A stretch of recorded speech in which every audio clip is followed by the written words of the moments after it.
This is going to be a Bible reading.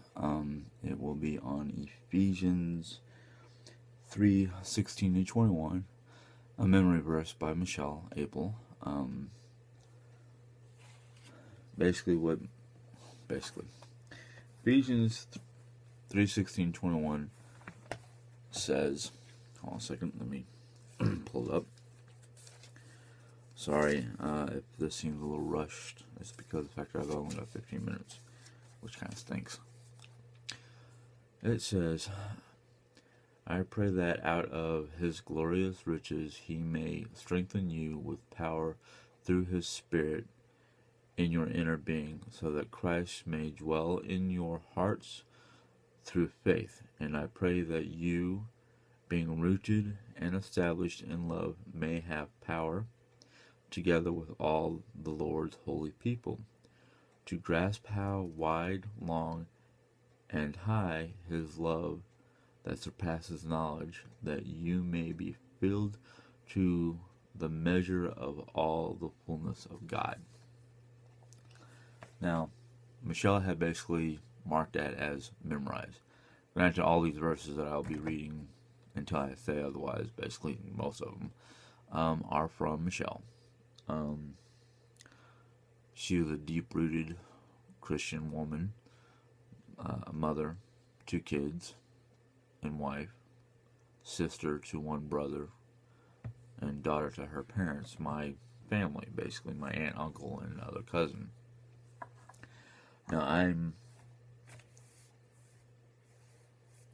basically thinking that Michelle had this memorized because she wanted everybody she knew or touched in one way or another to be rooted in Christ and full of his glorious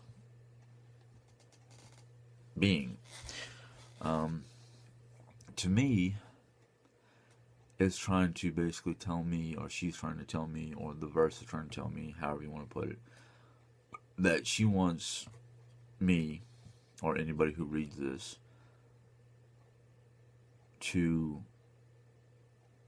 forget who we are as individuals and know or realize who we are in Christ, not in the world, which is corrupt. A lot of people will say, no, the world's not corrupt, it's the individuals. No.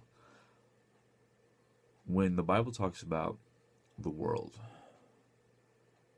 it basically talks about how the world can be corrupting, how, and I don't think the Bible is talking about the world as in the earth. I'm thinking he's talking about the world as in people.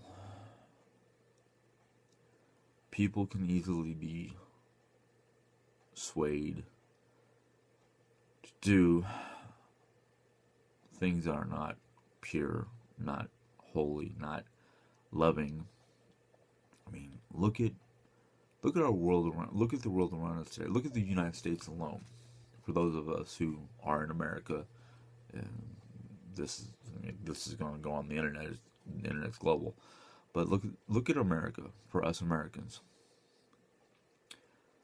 because of our new president, a lot of turmoil has occurred. A lot of it is out of fear, a lot of it is out of anger, a lot of it out of distrust. People, don't worry about the government. Don't worry about the world around you. Don't even worry about yourself as an individual. Worry about those around you. Because I strongly believe that if you look outside of yourself, stop worrying about, oh, am I happy? Well, of course, some people might think you're happy, their individual happiness will surmount to others being happy. No. Take my wife for example. She has to deal with me on a daily basis. Now, I can be frustrating, stubborn, pig-headed, which is also stubborn, but I could also be strong-willed. If I believe I am right, no matter what evidence my wife can pull up, no matter what proof she has, if I decide I'm right, no matter what, I can get so pig-headed and so stubborn and so self-centered that it won't matter. I will argue, no, the sky is not blue, it's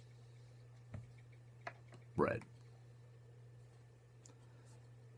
Or like when I was a kid, as much as my parents tried to get me to eat vegetables, green vegetables were not consumable in my brain as a kid. Why? I couldn't tell you. But I can tell you, sorry, I'm putting my glasses back on. I can tell you, if I did not want to eat them, there's nothing my parents could do. And as frustrating as it probably was for them, I can only imagine how frustrating it is for Jerry. But because Jerry is one of the least self-centered people I know, she'll let it go, or she'll try to prove it, or will argue basically until either A, I submit, or B, we both basically agree to disagree, which is something I've never heard of until meeting her. I'm getting off the subject.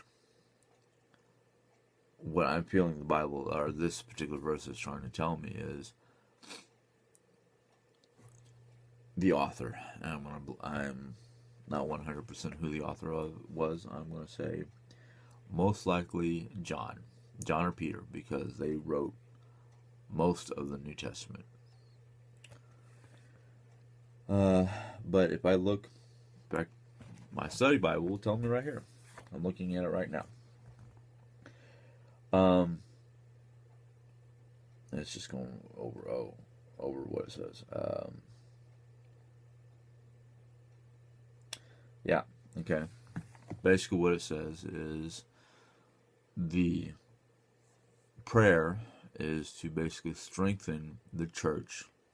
Granted, it's for the Ephesian church, but I don't think it just meant the Ephesians. I think it meant all churches, everybody. That in a loving relationship to not only Christ, but to other members of the church and beyond, basically. It should be everybody. As long as we have a established, rooted, loving relationship with Christ, all things will, in the end, be good. It will straighten itself. Your problems will straighten themselves out. Your lifestyle will get better. Basically whatever you need fixed, taken care of, healed, helped with, as long as you have a strong, rooted, loving relationship, it will get better. It might not seem like it at first, because there are times where it's like, oh, I'm not going to be able to do this. I'm not going to be able to afford that. I'm having problems at work. I'm having problems with my family. I'm having problems with my friends. Take it to God. Take it all to God. Leave it at His feet, in His hands, and walk away from it. Don't worry about it anymore. Well, a lot of people are thinking, oh yeah, sure, I'm just going to leave my problems with God. Yet they don't seem to be getting fixed. Well, of course not. God has a plan for everything that happens to us, big or small. Lack of sleep, financial issues, job issues, health issues. God has a purpose for everything He does. Everything that happens to us, there's a purpose for it, whether it's a trial, tribulation, a learning to wait, which I have no patience. I have No patience. I have a hard time waiting. And that's probably one of the reasons why I have a lot of problems. Excuse me. I just ate, so I'm kind of like gassy. Um, I'm pretty sure you don't want to know about that. But all in due time will things fall into place.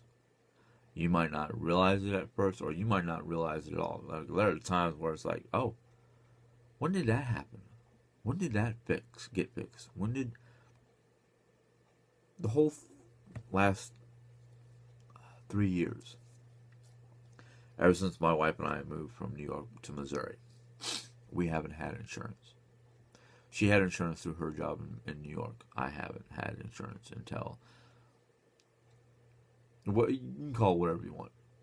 Government decided that Obamacare should work, or we fell into the right bracket category, whatever you want to call it, that the government finally said, oh yeah, we're going to finally give you Blue Shield and Blue Cross. On the downside about that is the fact I just bought some medication for high cholesterol. Well, we didn't talk to the doctor about this because we didn't think the doctor was going to, basically we thought CVS was going to call us up and go, oh, do you want generic or mainstream? Well, doctor basically called it in for us. So the medication cost $35 instead of $10. $10 would have been generic. $35 is the regular mainstream stuff. Doesn't matter. Okay. Financially, yeah, we might be tight when we have to pay for this money. Right now, we are kind of tight because I'm certain situations happen at work. I'm not too worried about it. I still have jobs. I have 2 jobs. So I'm making it even. Just barely making it even. Which, again, you probably don't need to know, but I don't care. I'm not going to tell you how much I'm making. I'm not going to tell you how much I need. I'm, just the fact that I'm making it. Making enough money to pay the bills, and that's about it. But anyhow, I'm hanging tight to Burger King because I used to work overnights and now I don't, so I don't have the hours I used to. So I'm waiting for them to make a decision on, are they going to go back to overnights? Are they going back to 24 hours a day? Or if they basically decide, oh, your store is not making enough money to be 24 hours anymore. Well, that means either A, I have to look for a replacement job, or I have to beg, plead, and whatever to my supervisor to give me the hours. Personally, I think because I'm a manager, I should have more hours than non-managers. Well, be it favoritism, be it job performance, be it whatever excuses or whatever she wants to use. That's her choice. Can't really argue with the GM. She is my boss. And I don't know if going to her boss would make any difference. Doubtful. But I'm hanging on. I'm leaving it in Christ's hands to either make the change that I need made, or not saying that another job's going to fall in my lap because I haven't been looking. But when I go to look, if I have to go look, then we'll see. But anyhow, bottom line, get rooted in Christ. Get yourself rooted in Christ. Become more Christian, more loving, more understanding, more established in a relationship with Christ, and things should hopefully fall into place. Until then, just keep praying. Hopefully I'll have another Bible verse for y'all soon. Until then, have a good day. God bless.